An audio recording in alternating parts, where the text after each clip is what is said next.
Hey guys, I'm your host Olivia and you're listening to Season 1 of BCT, a Christian podcast that enables you guys to hear people from all different backgrounds sharing and talking stories about their walk with Christ.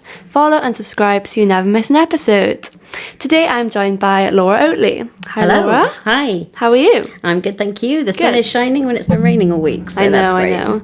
I know, it's nice today because it's been half term this week, so it's been very miserable, hasn't it? And yeah. It's really hard to find activities to do when the weather's so bad. Yeah, because everything inside costs a lot of money, doesn't it? It does, yeah. And all the free stuff's outside. I know. It's awful, I know. My mum tried to take my brother and sister to the Knoll the other day and they just tipped down. Oh no. So then she took them shopping instead. I spent some money. So tell me a bit about yourself then, Laura, your likes, your family and what you do for a living. Cool. So I'm Laura. I moved to Carmarthen from England a couple of years ago. I'm married to Adam and we've got two little ones. Charlotte's nearly 6 and Arthur's 3. Mm-hmm. And I work in their school, which is fab. I work in the office, so yeah. I get evenings and holidays with them, which is really convenient. Yeah, it's handy, isn't it? Yeah. So tell me about some of your likes then. What do you like to do? Oh, I love cooking and eat. Well, Adam does more of the cooking and I do the eating, but yeah, we're quite foodie. I like going to spa breaks. I've just been on one with my best friend this week. Oh, no. Don't get on them very often, but when we do, it's lovely. Yeah. We got 3 dogs, so that's fun, exploring the local area. We love going down to the beach. That's our happy place.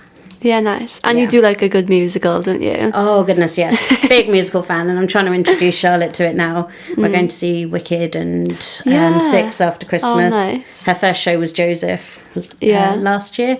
Yeah, so it's really cool. Oh, wow. I love Wicked. Wicked was my first ever big show that I saw. Oh, it's amazing. Love it. I was obsessed with the Phantom of the Opera when I was little. Oh, yeah. I learned to play it on the piano. And oh, really? Yeah. I feel like that's a very big one to be obsessed with when you're little. I know. It was quite odd when I look back, but yeah, I loved it. I mean, yeah. So what was life like for you then, growing up in a Christian home? Yeah, so I was brought up with Christian parents in a Christian home, so I didn't have sort of that light bulb moment that some people have when they've come from a completely unchurched background. You're probably too young to remember Ishmael and the Power and the Glories, I think they were called. But I made my commitment at an Ishmael praise party, which is where this guy who was a worldwide evangelist did a kids' music praise party. And yeah, it was really good fun. Oh, cool. So that's where I made my commitment. But during my teens, I got really into horse riding and pony showing, so it wasn't a deliberate rebellion, I'm not going to church. It was more, all my competitions were on a Sunday, so I just sort of drifted and wasn't there that often. But I'm going to name drop my youth leaders because they really kept me in the fold, and although I couldn't go on a Sunday, they always invited me to socials and kept in touch and still made me feel like I was really part of the group. So I want to thank Pete and Hilary, Bill and Ness, Dave and Kath, Jerry, Martin and Steve and Joe, in case they're listening. Because this is a worldwide podcast, yes. Yes. You'll have to send it to them. Yeah. Oh, cool. So did you find any challenges growing up in a Christian household, maybe struggling with friends or...? Not particularly. I think a bit like Baglin, I think the church I went to was quite cool. It was... I think people's traditional view of church, sort of Church of England and pews and pipe organ, yeah. It was more of a sort of happy clappy church. So it was it wasn't seen as a bad place to go, or I think my friends were really accepting of it. So that's cool. Yeah, cool. That helps. Absolutely. So I'd love to hear then when you started going to a church in Essex and some of the challenges you faced during that chapter of your life. Sure. So my pony madness progressed. And I decided I wanted to work with horses. And my dad was like, no, you have to go to university and do a degree. So I found a degree in horses. Oh, wow. So I went off to Writtle Agricultural College in just outside of Chelmsford in 1999. And it was a real, I don't know if you call it a coincidence or a God incidence, but my youth leader from my home church, his brother lived in Chelmsford. So he put me in touch before I went, and they picked me up and took me to church and introduced me to people. Amazing. So that was great. But it was there that I met my ex-husband, which was a really challenging time in the end. So I was really young and naive, and I hadn't had a proper boyfriend. And there was this older, charming guy who was a worship leader at church who everyone thought was wonderful, paying me attention. And obviously we ended up getting together and eventually getting married. But in hindsight, he had massive alcohol issues and serious mental health issues. So it was a really challenging relationship. His behaviour escalated as our relationship went on. So he very much coercive control, emotional abuse, financial abuse, eventually physical abuse. And so things came to a head, and eventually we did get divorced. But unfortunately, he tied up a lot of his debts in joint name and with our mortgage. So although I was physically free from him by that point, it took a long time to be financially free from him. Yeah, that's hard. It's just, it's one of those difficult situations that just gets worse, doesn't it? Yeah, because I think when things happen gradually, little comments here and there then become normalised, and then slightly nastier comments, you just get used to things as they go along. And I think it's learning for people to know that you just don't normalise any kind of behaviour that doesn't feel right. So then in your next section of your life, you mentioned to me once that you worked with CAP for a bit. So can you go into that? Yeah, so by that point I was living back in Wiltshire and going to a church in Bath, and they had a CAP centre, which is Christians Against Poverty. So it's an organisation that works with people with money problems and debts and helps them out of it. Yeah. I know your mum had one here, didn't she? Yeah.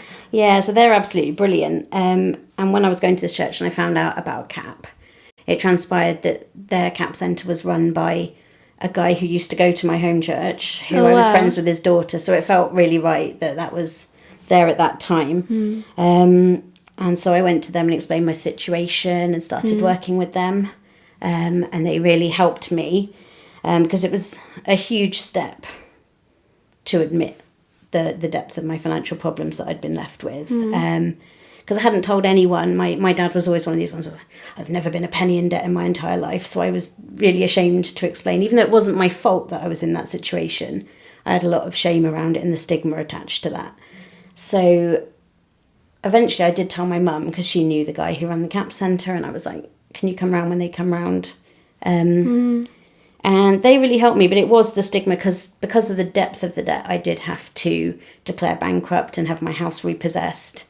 So it was a really big, terrifying step. But CAP are brilliant. They work with you all the way. They supported me supported me when people were chasing the debts. They supported me in getting a rental property, going to court. They were a real godsend in the true meaning of the word.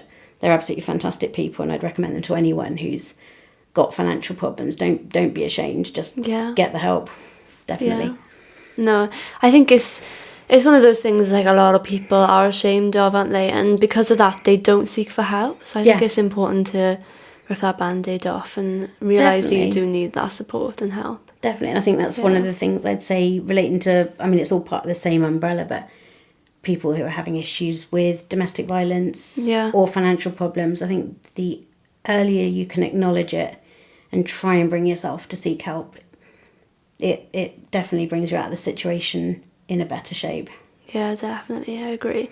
So, looking back then, what advice would you give someone going through similar situations and difficulties that you have been through? Definitely what I've just said about trying to reach out for help, because I think with both situations, I was just ashamed. So I didn't tell anybody. I didn't tell my mum until after I'd broken up with my ex. So the whole time she was like, I could have helped you. I would have wanted to have been there for you. So I think the sooner you can open up, or at least trust somebody, because then you're not on your own. I mean, you're never alone because you've got God, but I think, opening up really does help. Yeah. And sharing with someone and reaching out for help, definitely. Yeah, definitely. I agree. Oh, thank you so much for coming on the podcast, Laura. Anything else you want to say before we close? Yeah, it's just a couple of Bible verses that I think have helped me through the journey, because there was one of them when I was looking it up. It's actually not a Bible verse, but it relates to it was something I thought was a Bible verse. My brother's going to kill me for this because he knows the Bible inside out, but I thought the saying, what doesn't kill you makes you stronger, came from the Bible, but it doesn't. It's apparently from a 19th century German philosopher, but it does link to James 1 verses 2-4. So consider it pure joy, my brothers, whenever you face trials of many kinds, because you know that the testing of your faith develops perseverance. perseverance must finish its work so that you may be mature and complete, not lacking anything. But I prefer the message version of that, which is, consider it a sheer gift, friends. When tests and challenges come at you from all sides, you know that under pressure, your faith life is forced into the open and shows its true colours. So don't try to get out of anything prematurely. Let it do its work so you become mature and well developed, not deficient in any way. And I think with everything, there is a plan. There's a massive plan for everything and everybody. It's a very well quoted verse, Jeremiah, for I know the plans I have for you, declares the Lord, plans to prosper you and not to harm you, plans to give you hope in a future. But if I hadn't been through everything I've been through, I wouldn't be exactly where I am right now, which is exactly where I'm meant to be right now. So, you can't help somebody else. For instance, if me going through that, if the purpose of that was to be able to share with somebody else who's been through or going through something, I think having lived experience of stuff really enables you to help people. And what was the last verse I wanted to share? It's Philippians, which is my favourite verse. Don't worry about anything, instead pray about everything. Tell God what you need and thank him for all he has done. Then you will experience God's peace, which exceeds anything we can understand. His peace will guard your hearts and minds as you live in Christ Jesus. That's an amazing verse. Actually, there's one more. Sorry, I just realised when I've looked through, I had one more, which is 1 Corinthians 10:13. No test or temptation that comes your way is beyond the course of what others have had to face. All you need to remember is that God will never let you down. He'll never let you be pushed past your limit, and he'll always be there to help you come through it. And it's true, isn't it? He is always there. Do you find that your faith is stronger now that you've been through these difficult situations? Definitely, because I think when that's all you've got to cling to in a hard time, I think when you come out the other side of it, and you always will come out the other side of it, you just don't know at the time how long things are going to last or what the purpose of it is, but you will always come out the other side. Amazing. Oh, thank you for coming on the podcast, Laura. No problem at all. What you've said is really, really good. Thank you. Thank you. Thank you guys for listening to another episode of BCT. Let us know what you thought and some of the topics and questions you want me to ask my guests. You can follow us on all the social media platforms. Just search us up and you'll probably find us, just to keep up with any updates we may have. Bye for now. Bye.